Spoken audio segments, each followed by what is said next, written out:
Sang Sabda telah menjadi manusia dan tinggal di antara kita. Para sahabat Sabda Hidup yang terkasih, jumpa kembali bersama saya, Frater Jimmy, dalam permenungan hari ini. Jumat 7 November 2020, Pekan Biasa yang ke-31. Permenungan kita pada hari ini diambil dari Injil Lukas bab 16 ayat 9 sampai ayat yang ke-15.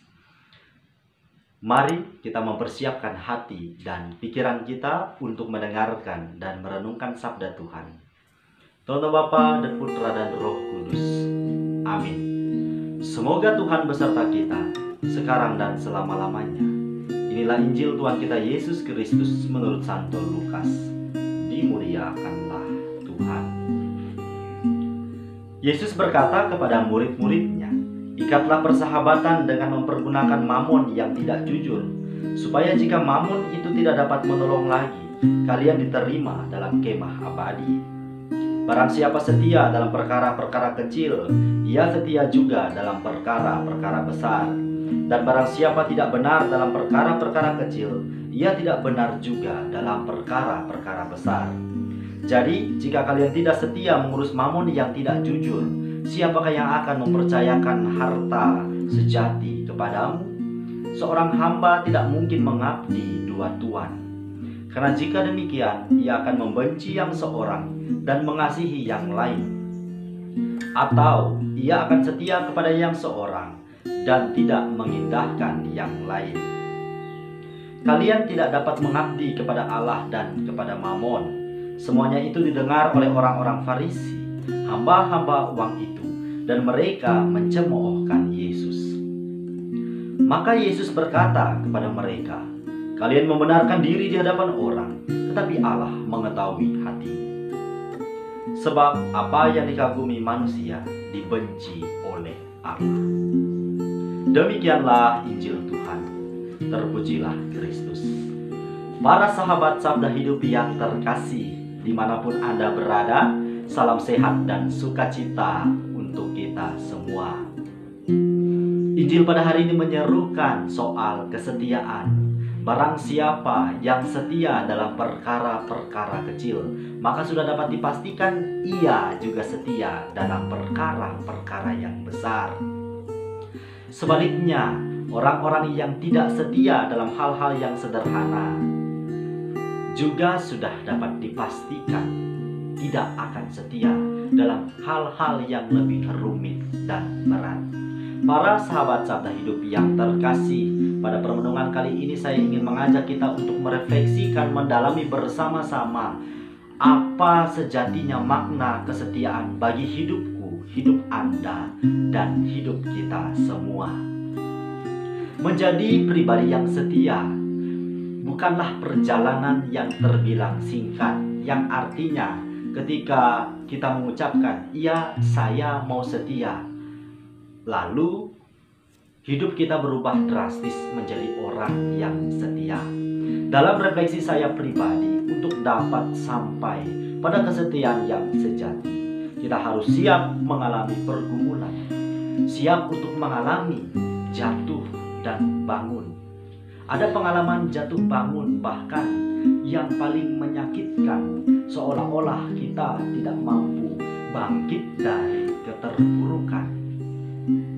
Model pribadi yang telah menggenapi kesetiaan yang sejati, menurut saya, satu-satunya kita temukan dalam Tuhan Yesus.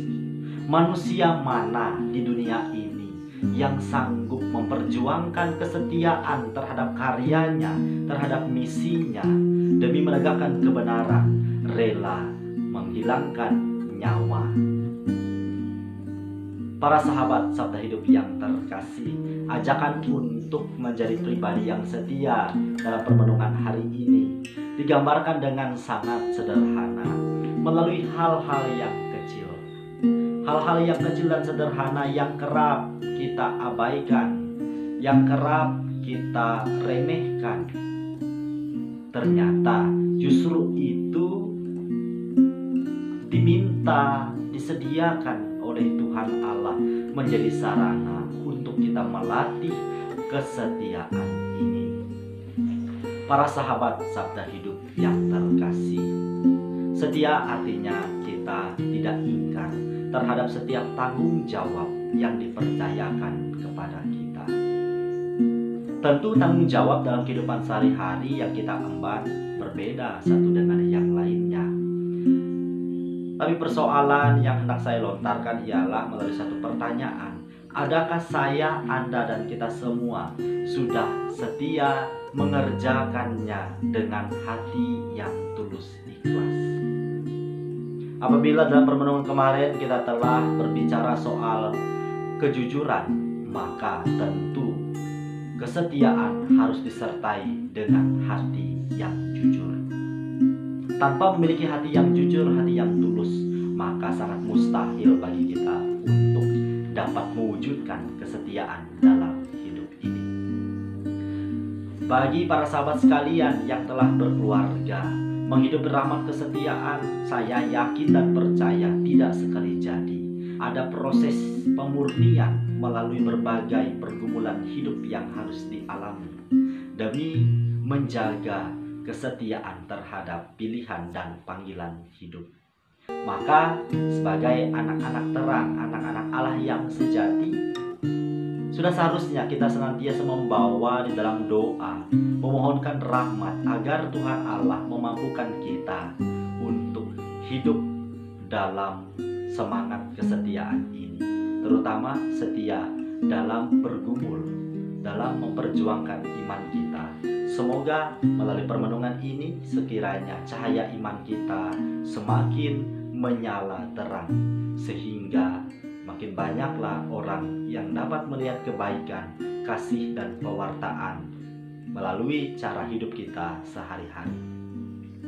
Semoga Allah yang Maha Kuasa memberkati kita, melindungi kita terhadap dosa, dan menghantar kita ke hidup yang kekal. Dalam nama Bapa dan Putra dan Roh Kudus. Amin.